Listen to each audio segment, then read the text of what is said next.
여러분, 월세가 비정상적으로 싼 방을 본 적 있나요? 가끔은 이유가 있습니다. 매일 새벽 2시 17분, 낡은 나무 옷장의 문이 아무도 손대지 않았는데 천천히 열립니다. 그 안에서 나온 게 뭔지는 끝까지 보시면 알게 될 겁니다. 이건 2025년 겨울 서울에서 실제로 있었던 이야기입니다. 이 모든 게 시작된 건 김민준이 관악구로 직장을 옮기면서부터였습니다. 싼 거처가 필요했던 그는 결국 신림역 뒤편 골목 깊숙이 자리한 낡은 고시원에서 작은 방 하나를 구하게 됩니다. 월세는 믿기 힘들 정도로 쌌습니다. 관리인은 50대가 넘은 여자였는데 얼굴엔 항상 뭔가를 숨기고 있는 듯한 긴장된 표정이 떠나지 않았습니다. 민준이 계약서에 서명할 때 그녀는 짧은 말 몇 마디만 던지고 서둘러 자리를 떴습니다. 이사 온 첫날 그는 방 한쪽 구석에 놓인 짙은 갈색 나무 옷장에 눈길이 갔습니다. 천장에 닿을 듯이 높았습니다. 페인트는 군데군데 벗겨져 있었습니다. 양쪽 문짝 따라 검은 금이 마치 흉한 핏줄처럼 갈라져 있었습니다. 민준이 물었습니다. 이 옷장 치워도 될까요? 관리인은 순간 멈칫했습니다. 그냥 두세요. 너무 낡았는데요? 전에 살던 사람도 그거 썼어요. 말을 마치자마자 그녀는 등을 돌려 가버렸습니다. 처음 며칠은 별일 없이 지나갔습니다. 그러다 셋째 날 밤, 새벽 2시쯤 민주는 자고 있다가 아주 작은 소리를 들었습니다. 콕, 콕, 콕. 처음엔 수도권에서 나는 물소리라고 생각했습니다. 하지만 눈을 뜨고 귀를 기울이자 그 소리가 옷장 안쪽에서 나오고 있다는 걸 알게 됐습니다. 마치 누군가 안쪽에서 손가락 끝으로 나무판을 가볍게 두드리는 것 같았습니다. 그는 불을 켰습니다. 소리는 곧바로 사라졌습니다. 옷장 문을 활짝 열어봤습니다. 안은 완전히 비어 있었습니다. 옷도 없었습니다. 물건도 없었습니다. 아무것도 없었습니다. 그 소리는 매일 밤 나타나기 시작했습니다. 한 번일 때도 있었고, 세 번일 때도 있었고, 몇 분씩 이어질 때도 있었습니다. 민준이 다가가면 소리는 곧바로 멈췄습니다. 일주일째 잠을 설친 끝에 그는 휴대폰으로 밤새 녹화를 해보기로 했습니다. 민준은 이때 짐을 싸고 나갔어야 했습니다. 하지만 그는 그러지 않았습니다. 다음 날 아침 영상 속 한 장면이 그의 피를 얼어붙게 했습니다. 정확히 새벽 2시 17분 옷장 문이 천천히 열렸습니다. 누구도 손을 대지 않았습니다. 바람도 없었습니다. 방 안에 다른 움직임도 전혀 없었습니다. 어둠 속에서 짙고 검은 형체 하나가 점점 모습을 드러냈습니다. 그것은 거의 10분 동안 그 자리에서 꼼짝하지 않았습니다. 그러다 사라졌습니다. 그날 밤 민주는 고시원 주변 사람들에게 물어보러 다녔습니다. 골목 입구에서 떡볶이를 파는 할머니가 주소를 듣자마자 얼굴이 새파랗게 질렸습니다. 거기를 빌렸다고요? 네. 할머니는 잠시 말이 없었습니다. 전에 거기 살던 여자애가 있었어. 무슨 일이 있었는데요? 사라졌어. 못 찾았나요? 못 찾지. 할머니는 어두운 골목 쪽을 바라봤습니다. 사람들 말로는 마지막 날 밤에 이웃들이 그 애가 크게 비명 지르는 소리를 들었대. 바로 그 방에서 난 소리였다고. 그 다음엔요? 그 다음엔 아무도 그 애를 다시 보지 못했어. 그날 밤 민주는 또 한 번 도망칠 기회가 있었습니다. 하지만 그는 남았습니다. 그는 밤을 꼴딱 새우기로 했습니다. 침대에 앉아 옷장을 뚫어지게 쳐다봤습니다. 새벽 1시 아무 일도 없었습니다. 새벽 2시 아무 일도 없었습니다. 새벽 2시 17분 콕 소리가 울렸습니다. 콕콕 이 옷장 문이 천천히 열렸습니다. 새까만 틈이 모습을 드러냈습니다. 그 안에서 그는 새하얗게 질린 여자의 얼굴을 봤습니다. 비정상적으로 크게 떠진 두 눈, 절망적으로 비명을 지르려는 듯 일그러진 입. 하지만 어떤 소리도 나오지 않았습니다. 공포에 질린 민주는 그대로 의자에서 정신을 잃었습니다. 다시 눈을 떴을 때 방 안은 어둠에 잠겨 있었습니다. 휴대폰 화면엔 새벽 3시 41분이라고 떠 있었습니다. 자신이 얼마나 오래 정신을 잃었는지 기억나지 않았습니다. 창밖에서는 겨울바람이 낡은 틈새로 날카롭게 울었습니다. 민주는 애써 정신을 가다듬으려 했습니다. 옷장은 여전히 열려 있었습니다. 그 안엔 깊고 어두운 공간이 그대로 자리하고 있었습니다. 그는 그곳을 뚫어지게 쳐다봤습니다. 그러다 며칠 동안 쌓인 피로가 몰려왔습니다. 언제부턴가 그는 침대 위에서 다시 잠에 빠져들었습니다. 설핏 든 잠 속에서 그는 방안 온도가 점점 내려가는 걸 느꼈습니다. 너무 차가워서 숨을 들이쉴 때마다 가슴 속에서 얼어붙는 것 같았습니다. 콕 작은 소리가 울렸습니다. 또 한 번 이 낡은 경첩 소리가 어둠 속에서 길게 이어졌습니다. 옷장 안에서 새하얀 손 하나가 천천히 뻗어나왔습니다. 비정상적으로 긴 손가락들, 마른 나뭇가지처럼 가늘었습니다. 핏기 없는 피부 아래로 마디뼈가 그대로 도드라져 있었습니다. 그 손이 문틀을 움켜쥐었습니다. 천천히, 서서히 한쪽 팔이 따라 나오며 여자의 상반신을 끌어냈습니다. 검고 긴 머리카락이 마치 장례식 베일처럼 늘어졌습니다. 머리카락 한 올 한 올이 얼굴을 가렸습니다. 그 틈새로 보이는 건 부릅뜬 두 눈뿐이었습니다. 깜빡이지 않았습니다. 움직이지도 않았습니다. 여자는 낡고 해진 검은 원피스를 입고 있었습니다. 소매 부분은 너덜너덜하게 찢겨 있었습니다. 치맛자락이 바닥을 가볍게 스쳤습니다. 몸은 끔찍할 정도로 야위어 있었습니다. 길게 늘어진 두 팔이 바닥을 짚었습니다. 손가락이 나무 바닥을 가볍게 긁으며 사스락 사스락하는 마른 소리를 냈습니다. 그녀는 걷지 않았습니다. 일어서지도 않았습니다. 대신 기어왔습니다. 거대한 거미처럼 기어왔습니다. 움직임 하나하나가 끊기듯 부자연스러웠습니다. 관절 하나하나가 기이한 각도로 꺾여 있었습니다. 얼굴을 가린 검은 머리카락이 기어가는 몸집마다 흔들렸습니다. 느리게, 아주 느리게. 하지만 멈추지 않고 침대를 향해 다가왔습니다. 방 안의 공기가 무겁게 가라앉았습니다. 살을 내듯 차가웠습니다. 마치 방 안의 온기가 전부 빨려나간 것 같았습니다. 여자는 방 가운데까지 기어와서 멈췄습니다. 고개가 천천히 들렸습니다. 머리카락이 양쪽으로 갈라졌습니다. 거의 색이 없는 새하얀 얼굴이 드러났습니다. 새까맣고 깊게 가라앉은 두 눈, 검푸르게 멍든 눈가, 뭔가 말하려는 듯 살짝 벌어진 입. 하지만 그 사이로는 차가운 입김만 새어나왔습니다. 그리고 그녀는 고개를 돌려 침대에서 자고 있는 민준을 똑바로 바라봤습니다. 새하얀 얼굴 위로 삐뚤어진 미소가 천천히 떠올랐습니다. 마치 이 순간을 아주 오랫동안 기다려온 것처럼. 여러분이라면 이 순간 도망칠 수 있었을까요? 빨간 마스크 귀신. 약 20년 전 빨간 마스크 괴담은 한국에서 엄청나게 유명했다. 약 15년 전 내가 초등학생이었을 때만 해도 한국의 초등학생이라면 이 괴담을 모르는 아이가 없을 정도였다. 원래는 일본에서 시작된 이야기라고 알려져 있으며 이후 한국으로 전해졌고 지금은 동아시아 전역으로 퍼져나갔다. 괴담에 따르면 어느 날 빨간 마스크를 쓴 여자가 다가와 이렇게 묻는다. 나 예뻐? 만약 당신이 정말 예뻐요 라고 대답하면 그 여자는 천천히 마스크를 벗는다. 그러면 그녀의 입이 양쪽 귀 끝까지 찢어져 있는 모습을 보게 된다. 그리고 그녀는 이렇게 말한다. 너도 나처럼 만들어줄게. 그 후 당신의 입을 똑같이 찢어버린다고 한다. 이 빨간 마스크 괴담은 시간이 지나면서 수많은 버전과 소문으로 발전했다.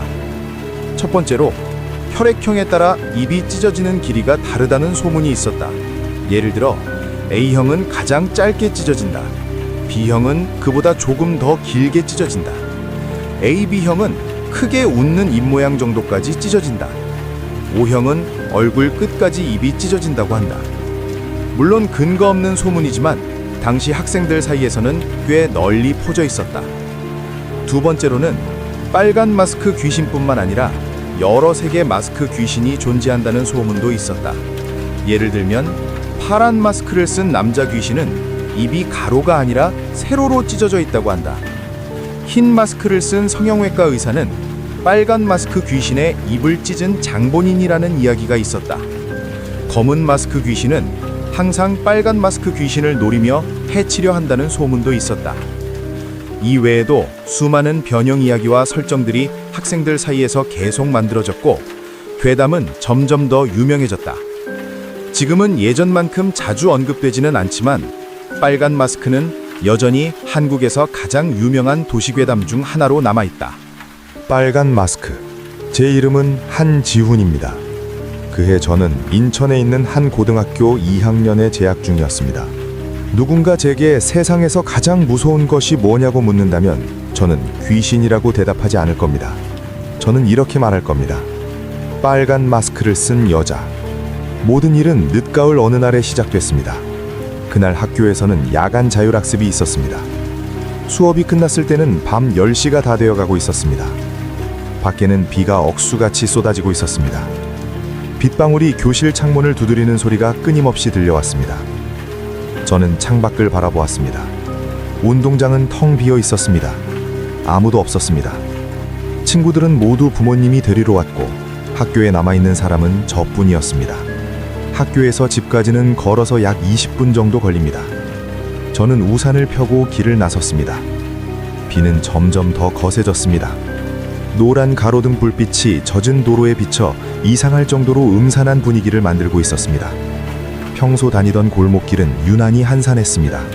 사람도 없고 차도 없고 들리는 것은 빗소리뿐이었습니다. 낡은 버스 정류장 앞을 지나갈 때였습니다. 저는 한 여자를 보았습니다. 그 여자는 정류장 지붕 아래 서 있었습니다. 검은 코트를 입고 있었고 긴 머리를 늘어뜨린 채 빨간 마스크를 쓰고 있었습니다. 처음에는 별로 신경 쓰지 않았습니다. 당시에는 독감이 유행하던 시기였기 때문입니다. 마스크를 쓰는 사람은 흔했습니다. 하지만 정류장을 지나치는 순간 그 여자가 저를 바라보고 있다는 느낌이 들었습니다. 그냥 흘끗 쳐다보는 것이 아니었습니다. 뚫어지게 응시하고 있었습니다. 저는 걸음을 재촉했습니다. 그런데 몇 초 뒤, 등 뒤에서 여자 목소리가 들렸습니다. 작고 쉰 목소리였습니다. 학생! 저는 뒤를 돌아보았습니다. 그 여자는 여전히 정류장에 서 있었습니다. 10m도 넘게 떨어져 있었는데 이상하게도 목소리는 바로 귓가에서 들리는 것 같았습니다. 나 예뻐? 순간 몸이 굳어버렸습니다. 어릴 적 누구나 한 번쯤 들어봤던 괴담이 떠올랐습니다. 빨간 마스크. 심장이 미친 듯이 뛰기 시작했습니다. 저는 스스로를 다독였습니다. 설마 그럴 리가 없잖아. 누군가 장난치는 거겠지. 나 예뻐? 여자가 다시 물었습니다. 저는 대답하지 않았습니다. 그냥 뒤돌아 걸어갔습니다. 그때였습니다. 뒤에서 발소리가 들리기 시작했습니다. 철벅, 철벅, 철벅. 그 여자가 제 뒤를 따라오고 있었습니다. 저는 감히 뒤를 돌아볼 수 없었습니다. 걸음을 빨리 하면 뒤의 발소리도 빨라졌습니다. 결국 저는 뛰기 시작했습니다. 하지만 발소리는 여전히 바로 뒤에서 들려왔습니다. 비가 얼굴을 때렸습니다. 차가운 공기 속에서 뜨거운 숨이 거칠게 새어나왔습니다. 저는 사거리를 지나 작은 골목으로 뛰어들었습니다. 그리고 겨우 멈춰서서 숨을 몰아쉬었습니다. 발소리는 더 이상 들리지 않았습니다. 저는 벽에 기대며 안도의 한숨을 내쉬었습니다. 고개를 들기 전까지는 그 여자가 바로 제 앞에 서 있었습니다. 채 1m도 떨어지지 않은 거리였습니다. 그 여자가 달려오는 소리를 전혀 듣지 못했습니다. 발소리도 없었습니다. 마치 허공에서 갑자기 나타난 것 같았습니다. 창백한 피부, 빗물에 젖은 머리카락, 붉은 마스크, 가로등 아래에서 더욱 선명하게 보였습니다. 나 예뻐? 세 번째 질문이었습니다. 저는 온몸을 떨었습니다. 어떻게 대답해야 할지 몰랐습니다. 예쁘지 않다고 하면 죽는다고 했고 예쁘다고 해도 죽는다고 했습니다. 그때 문득 또 다른 소문이 떠올랐습니다. 평범해요 라고 대답해야 산다는 이야기였습니다. 저는 더듬거리며 말했습니다. 저 평범하신 것 같아요. 여자는 아무 말도 하지 않았습니다. 1초, 2초, 3초, 그리고 천천히 손을 들어 마스크를 잡았습니다. 아래로 내렸습니다. 저는 차라리 눈을 감았어야 했습니다. 그 여자의 입은 양쪽 귀까지 찌러져 있었습니다. 양볼의 살가죽이 갈라져 벌어져 있었고 붉은 피가 턱 아래로 흘러내리고 있었습니다. 누런 이빨이 드러난 채 기괴한 미소를 짓고 있었습니다. 하지만 그것보다 더 끔찍한 것이 있었습니다. 찢어진 입 안쪽에 또 다른 입이 있었습니다. 그리고 또 하나, 또 하나. 수십 개의 작은 입이 얼굴 안에 빽빽하게 들어차 있었습니다. 그 입들이 동시에 웃기 시작했습니다. 내가 평범해. 수십 개의 입이 동시에 물었습니다. 저는 비명을 질렀습니다. 그리고 그대로 정신을 잃었습니다. 빨간 마스크, 2부. 정신을 차렸을 때 저는 병원 침대에 누워 있었습니다. 부모님 말씀으로는 새벽 무렵 길가에 쓰러져 있는 저를 행인이 발견했다고 했습니다. 저는 그날 밤 있었던 일을 누구에게도 말하지 않았습니다. 솔직히 저 자신조차 믿을 수 없었기 때문입니다. 하지만 일주일 뒤 이상한 일이 시작됐습니다. 웃음소리가 들리기 시작한 것입니다. 매일 밤 정확히 11시 11분 옷장 안에서, 침대 밑에서, 화장실 안에서 낄낄거리는 웃음소리가 들려왔습니다. 하지만 확인해보면 아무것도 없었습니다. 한 달쯤 지났을 때 저는 또 다른 이상한 점을 발견했습니다. 입 왼쪽 끝에 아주 작은 균열이 생긴 것입니다. 처음에는 단순히 건조한 날씨 때문이라고 생각했습니다. 하지만 그 상처는 점점 길어졌습니다. 아침마다 일어날 때마다 몇 밀리미터씩 더 길어져 있었습니다. 병원에도 가봤습니다. 하지만 의사들은 원인을 찾지 못했습니다. 그리고 그날 밤 모든 것이 바뀌었습니다. 새벽 3시 17분. 저는 갑자기 잠에서 깼습니다. 누군가 제 침대 옆에 앉아 있다는 느낌이 들었습니다. 천천히 눈을 떴습니다. 그리고 보았습니다. 빨간 마스크를 쓴 그 여자. 그 여자가 제 침대 옆에 앉아 있었습니다. 이번에는 묻지 않았습니다. 나 예뻐? 라고. 그저 저를 바라보고 있었습니다. 아주 오랫동안. 한 번도 눈을 떼지 않은 채. 그리고 천천히 입꼬리가 올라가기 시작했습니다. 한쪽 귀에서 반대쪽 귀까지 찢어질 듯한 미소였습니다. 어둠 속에서 익숙한 쉰 목소리가 들려왔습니다. 드디어 너도 나를 닮아가기 시작했구나. 그 말을 끝으로 여자의 모습은 어둠 속으로 녹아 사라졌습니다. 다음 날 아침 거울 앞에 선 저는 그대로 얼어붙고 말았습니다. 입가의 균열이 하룻밤 사이 거의 1cm나 더 길어져 있었기 때문입니다. 그날 이후 저는 더 이상 거울을 오래 보지 못하게 되었습니다.